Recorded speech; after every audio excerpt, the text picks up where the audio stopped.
Hi everyone, I'm Prasanna Nara, and thank you so much for having me today. Today I'm going to talk about the topic of greenwashing or green hushing and what organizations can do to get their messaging right. So you might be wondering, what does this topic have to do with SDG 12? Well, sustainable communications doesn't just have the power to shift consumer demand and raise awareness and help consumers make more informed choices. It can also help businesses adopt more transparent and responsible production models. Before I dive in, let me introduce myself a little. I'm a communications expert who specializes in sustainability, and I currently work as an engagement manager for EcoChoice Aotearoa, which is New Zealand's official environmental label. We certify products and services taking a life cycle approach to certification. So part of my job involves educating consumers about greenwashing, but I also work closely with businesses to show them how they can leverage their third-party certification and avoid greenwashing. Apart from that, I also advocate for important issues such as sustainable procurement and the right to repair. So let me ask you this.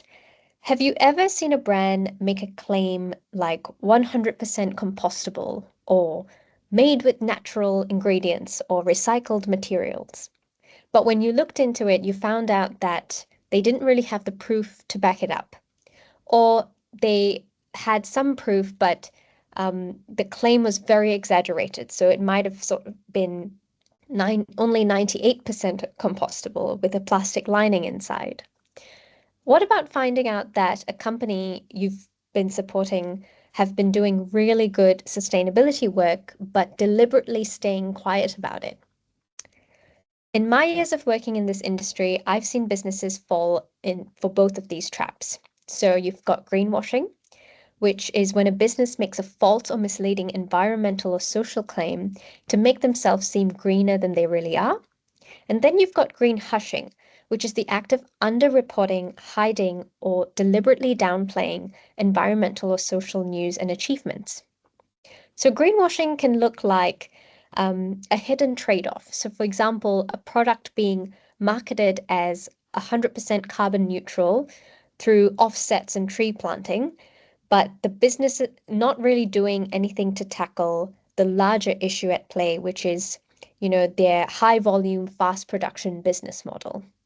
There's only so many trees that you can plant to truly offset some of the business models that we see today. Then there are also irrelevant claims, like saying a product is phthalate free when that substance is already banned in a certain country.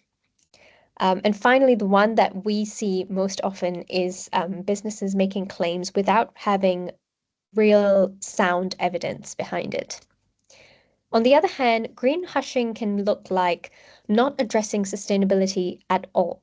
So just talking about the quality of your product and how convenient it is and cost without saying anything about the environmental effects of it, or quietly removing missed targets instead of openly addressing them.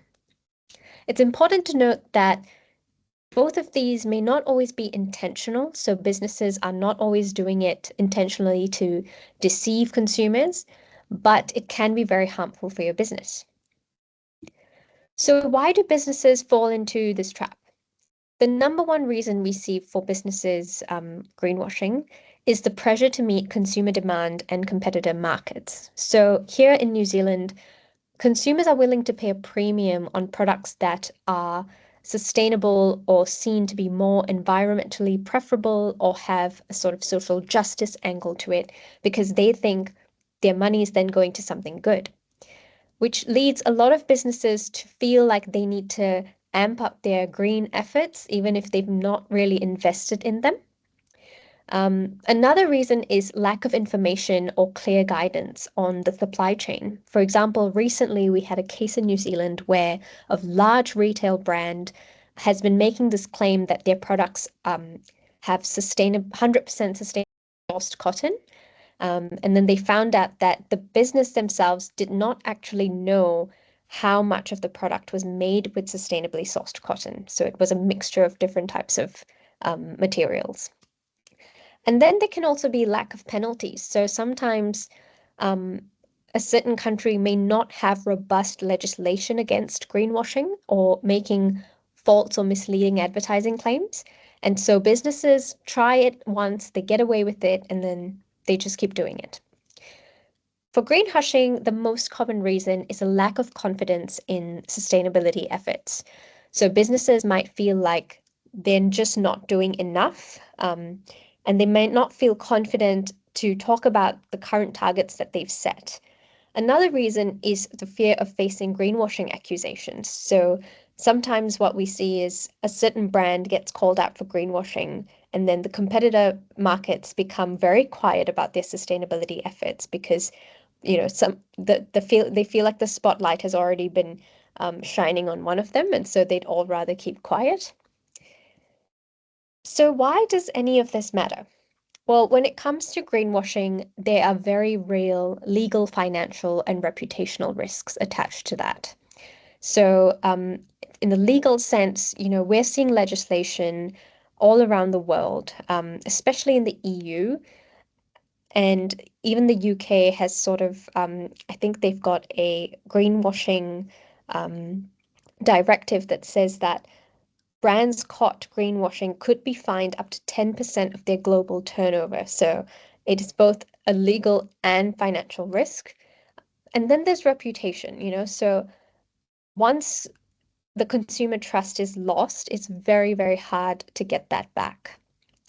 For greenwashing, it matters because consumers don't really know who your brand is. In an era where people are increasingly talking about their sustainability efforts, consumers are demanding transparency. It's so important to share what you're doing, even if it's just at the start of your sustainability journey. The danger of greenwashing, sorry, is that it can also dampen industry progress because the rest of the industry, the rest of the market just keeps going on business as usual, thinking that they don't need to change because they're not seeing their competitors talk about it. So how do you strike the right balance? The key is to start with your sustainability targets. Be realistic. It's good to have ambition, but don't overinflate what is really feasible for your business. Next, be honest and embrace imperfection. It's okay not to meet your targets all the time. Recently, IKEA did a wonderful post on how they missed their target of 100% emission-free home deliveries by 2025. They spoke about how they face lots of challenges in rural areas, but instead of just going quiet and taking off that target from all of their reports, they addressed it and then adjusted their goal.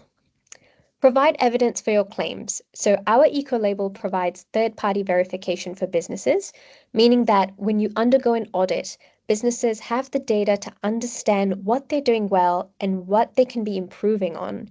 And that corresponds with the claims that they make. So we can mitigate greenwashing by ensuring that everything a business claims is backed up by evidence. Next, educate your marketing teams and on sustainability. Become familiar with advertising laws in countries that you're in or that countries that you're exporting to. Make sure they're aligned with your sustainability team and make sure that your team understands certain terms and jargon.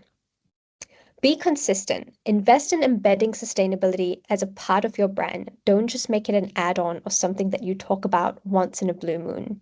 And finally, be open to questions and improvement from consumers, regulators. Use your social media, use your websites to communicate honestly and listen to feedback from the wider audience. On a final note, how you sell matters. And if you're a business, if you are a communications professional, you have the responsibility to do better. Thank you very much.